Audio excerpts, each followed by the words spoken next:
All right, we're going to show some obligatory dropshipping. This is, again, I'm not losing these very often. This isn't some kind of brazen, brash troll from Uncle Pyrex. This is not a, hey, look at me, dudes, YOLO. This is actually me saying, I don't seem to lose dropships that much anymore, unless I'm rammed, which seems to be happening a little bit more often, but I don't generally find that I lose dropships. And I thought to myself, well, let's show why. When you see, this is unedited, so literally from start to finish, this is, 7 minutes of completely unedited footage of how I fly dropships. Now, I'm not saying I'm very good at this, but what I do seem to have is the ability to know when the hell to get out. So we're going to analyze this. We're going to discuss this, and we're going to maybe approach this in a bit more of a kind of, ooh, look at that, maybe tactic. Dropshipping is fun, and I think a lot of people still are maybe keeping away from it because the price to enter to do dropshipping, or advanced dropshipping certainly, is really what we're talking about. It's still very prohibitive because obviously you do need to have quite a lot of ISK, and you need to accept that each loss is going to be potentially 500,000 ISK loss. These things are not very strong, and AV is phenomenally effective against them. Ooh, troll statement number 1. No, seriously, they are. AV is very, very powerful against dropships. As you saw there, I took basically 2 forge gun hits, and I was literally ready to be blown up by swarms. It was incredibly lucky I didn't die then. Now, I favour the Python because to me the shield recharge on it is very good. I don't run hardeners because I don't feel hardeners are very good at the moment, but again, that is my preference, and I would say maybe tactic number 1 is you need to find a fit that you're comfortable with and stick with it. Too many people flit left and right with fittings and guns and modules, etc. And that's fine, but eventually you've got to pick a fit and stick with it, because the reason I feel I don't lose these as much is this is my fit. This is for me one that I'm comfortable with, and for me this is just a very good hit point tank with a passive regen. There's no hardeners, but there's like 3,000 shield, of which gets a natural resistance to most weapons. So I find that this to me kind of works. This is my style. Other people would prefer things like a second booster, perhaps. So you can, instead of an afterburner, you could have a shield booster or something there. I don't know, but you can really play about with this. Have a lot of hardeners instead. You could do damage mods. It's entirely up to you. But I personally find that this is the fit that works for me.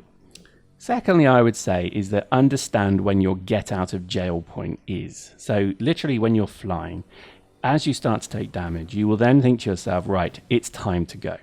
And that usually for me is at half shield. Now that may sound a bit cowardly, but usually that half shield is one more shot I can take from swarms and forges, then I've got to go.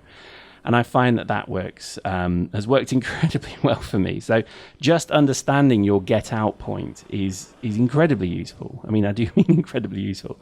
And I think that has probably meant that I've not lost dropships for a long time now, or 1 or 2 maybe, but hardly as much as I used to. When I think about how many I used to lose, it was probably 1 a match. Now I'm finding it's 1 every 4 or 5 matches. And usually it's because of hit the MCC or something stupid I do, or the building catches me and I then flip, or something stupid like that. I think just generally when I have a good match where I'm flying, I don't die too much. Now we come close here because there's a really good enemy Incubus pilot. There he is. And he's doing a fantastic job actually attacking me with a railgun. So this is pretty brown trouser moment stuff. But he look at that, oh close. He's a very good shot, and I give full credit to the guy. Really knows what he's doing. But again, just understanding the use of the afterburner, understanding up and down. Oh, that's close. Up and down mechanics. So the afterburner does work down as well as up. People forget that. So you can actually defrost down with the afterburner on. At least I'm told it seems to work. That seems to do a huge amount of benefit as well. So all of a sudden you can just change direction in one way or the other incredibly quickly. I find just generally that the dropship is there not necessarily to be a tank. It's not a strong, powerful thing. It's a very nimble, effective kind of, I don't know, it's like the Apache. I've always thought of the dropship as the Apache gunship, the AH-64, where it kind of hovers and then will pop up above a thing, fire a few missiles, then drop down below the tree line again. And I think if you've got the stones, that is a very good way to fly these things. Evo 7 does this. He's an incredibly good pilot at flying them low. And most infantry would not expect a dropship to be at head height. And that's kind of the point, is because then he gets the kill, with the missile, because he's obviously very close. But you can also crush them as well, which is actually not to be sniffed at. But look at that. We did a little bit of a bait there. We managed to get the dropship pilot. Dell was lined up to sit there, and I was going to draw him to the red line because he was obviously after me. But Dell got a very good shot off at him. And we shot him down. So, do always coordinate with your gang members. So in this case, I'm being pestered by an enemy dropship. What we did is we just set up a trap for them. This is very good for rammers, because rammers obviously have to hit you, so they were going to go at you. So what you would do is you would line yourself up to be close to the fire point of the tank. And that's exactly what we did then, and it obviously worked a treat. I think generally also have a consideration, so maybe tactic 4 and 5, because obviously we did 3 there.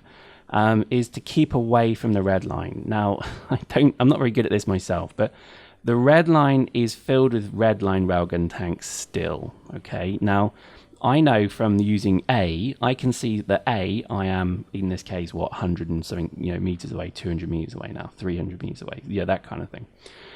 So use the distance to that point, from you to that point, and then do into the distance, and you'll see your distance then to the red line. You can work it out in your head. And I think this is very, very effective, because I need to know where the enemy tank is, then I can hover more than 300 meters from them.